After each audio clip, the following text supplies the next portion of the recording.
प्यारे बच्चों, आज हम आपको बीए सेकेंड ईयर जो हमारा पेपर है नीति शास्त्र, इसमें हम जो पिछली कक्षा में हमने जो अंतःप्रज्ञावाद का सिद्धांत किया था, उसी से जुड़ा हुआ टॉपिक है अंतर्विवेक का सिद्धांत। अंतर्विवेक का सिद्धांत बटलर प्रस्तुत करते हैं। बटलर जो है वो कहते हैं कि मनुष्य में एक अंतर्विवेक होता है जिसके आधार पर वो उचित और अनुचित का निर्णय करता है। तो बटलर जो है उनके विचारों को हम अध्ययन करेंगे।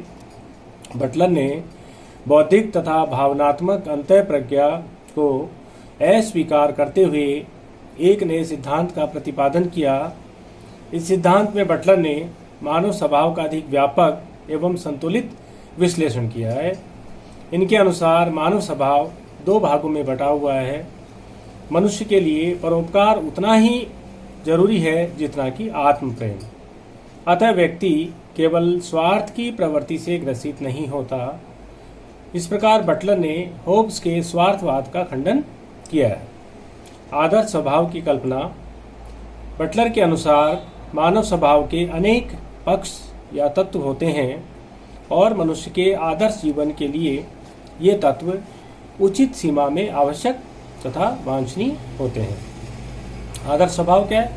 वह है जिसमें सभी तत्वों के अधीन रहकर अपना कार्य संपन्न करते हैं।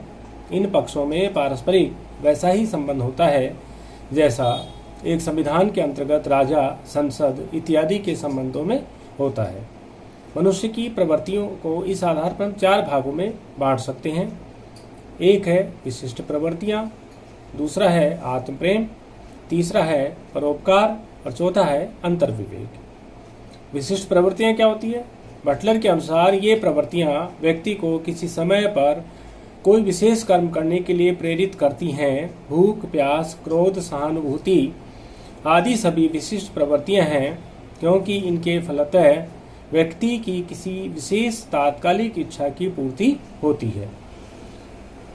प्रत्येक विशिष्ट प्रवृत्ति निश्चित और क्षणिक उद्देश्य के लिए होती है जिनकी पूर्ति के लिए मनुष्य कर्म करने के लिए प्रेरित होता है।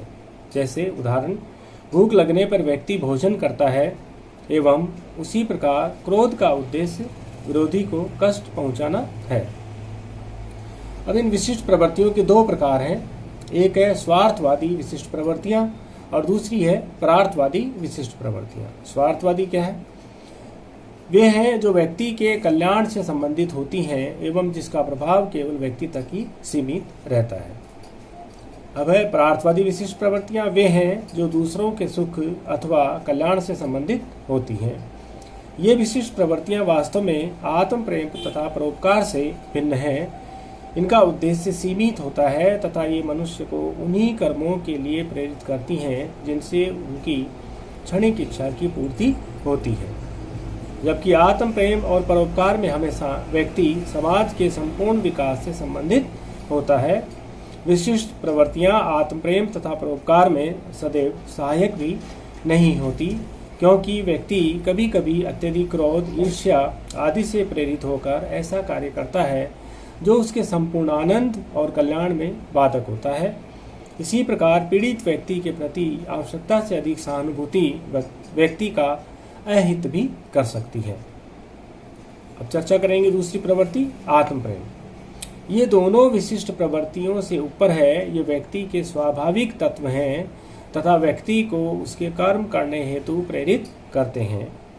आत्म प्रेम का संबंध मनुष्य के अपने हित अथवा कल्याण से है, जबकि परोपकार का संबंध दूसरों के हित एवं कल्याण से है। बटलर के मतानुसार परोपकार भावनात्मक न होकर बौद्धिक होता है, जबकि आत्म प्रेम को साधारणतया भावनात्मक माना जाता है क्योंकि यह मनुष्य को ऐसे कर्म करने के लिए प्रेरित करता है जो उसके क्षणिक सुख में सहायक न होकर समग्र सुख में सहायक होते हैं। अतः आत्म प्रेम तथा परोपकार ये दोनों प्रवृत्तियां चूंकि भावनात्मक नहीं हैं, अतः इनके द्वारा प्रेरित कर्म समग्र रूप में सहायक होने पर भी कभी कभी समग्र कल्याण में बाधक भी हो सकते हैं। उदाहरण, जब कोई व्यक्ति क्रोध, ईर्ष्या आदि के वशीभूत होकर कोई कार्य करता है और अपने पर उचित नियंत्रण नहीं रख पाता, तब ये दो वृत्ति भी बाधक रूप में मानी जाती है। तीसरी वृत्ति है परोपकार। यह भी मानव स्वभाव का प्राकृतिक गुण है तथा वह अनेक मानवीय कर्मों के प्रेरक शक्ति के रूप में स्वीकार किया जा सकता है। इसमें दूसरे के कल्याण की भावना रहती है, अतः परोपकार मूलक प्रवृत्ति आत्म प्रेम से अधिक श्रेष्ठ मानी जाती है। अब चर्चा करेंगे अंतर्विवेक, जो चौथी प्रवृत्ति है। बटलर के अनुसार अंतर्विवेक व्यक्ति को अनुचित कर्मों से दूर तथा उचित कर्म हेतु प्रेरित करता रहता है। आत्म प्रेम और परोपकार की भांति अंतर्विवेक भावनात्मक न होकर मूलतः बौद्धिक होता है। अंतर्विवेक आत्म प्रेम और परोपकार पर नियंत्रण रखता है। जिस प्रकार यह दोनों प्रवृत्तियों को नियंत्रण में रखता है, उसी प्रकार ये दोनों प्रवृत्तियां भी उसके शासन में अधीन रहकर कार्य करती हैं। अंतर्विवेक नैतिक निर्णयों के अंतिम निर्णायक होते हैं। इस प्रकार बटलर के अनुसार आत्म प्रेम तथा परोपकार में होने वाले संघर्ष का निर्णय अंतर्विवेक ही उचित कर्म द्वारा करता है। उदाहरण, यदि आत्म प्रेम तथा परोपकार किसी कर्म को अनुचित बताते हैं और हमारा अंतर्विवेक उसे उचित मानता है, तो हमें यह कार्य अवश्य करना चाहिए। अतः अंतर्विवेक ही सर्वोच्च परम आदेश है। और इसके दो प्रकार, अंतर्विवेक के दो प्रकार, एक है अंतर्विवेक का ज्ञानात्मक पक्ष है और एक है उसका अधिकारात्मक पक्ष। ज्ञानात्मक पक्ष क्या है? जिसमें मनुष्य के कर्मों तथा उसके मूल में निहित प्रयोजन के औचित्य तथा अनुचित्य का मूल्यांकन किया जाता है। उचित कर्म से सुख तथा अनुचित कर्म से दुख की प्राप्ति होती है। अंतर्विवेक कर्मों के औचित्य तथा अनुचित्य का निर्णय मनुष्य के स्वभाव, चरित्र तथा परिस्थितियों के अनुसार ही करता है। इसी कारण अंतर्विवेक बालक, पागल तथा स्वस्थ व्यक्ति द्वारा किए गए एक ही कर्म के संबंध में भिन्न भिन्न निर्णय देता है। दूसरा जो पक्ष है अधिकारात्मक पक्ष, ये व्यक्ति द्वारा किए गए कर्मों के अधिकार क्षेत्र से संबंधित होते हैं। तो ये इस प्रकार से इस अंतर्विवेक के ये दो पक्ष हैं, है ना।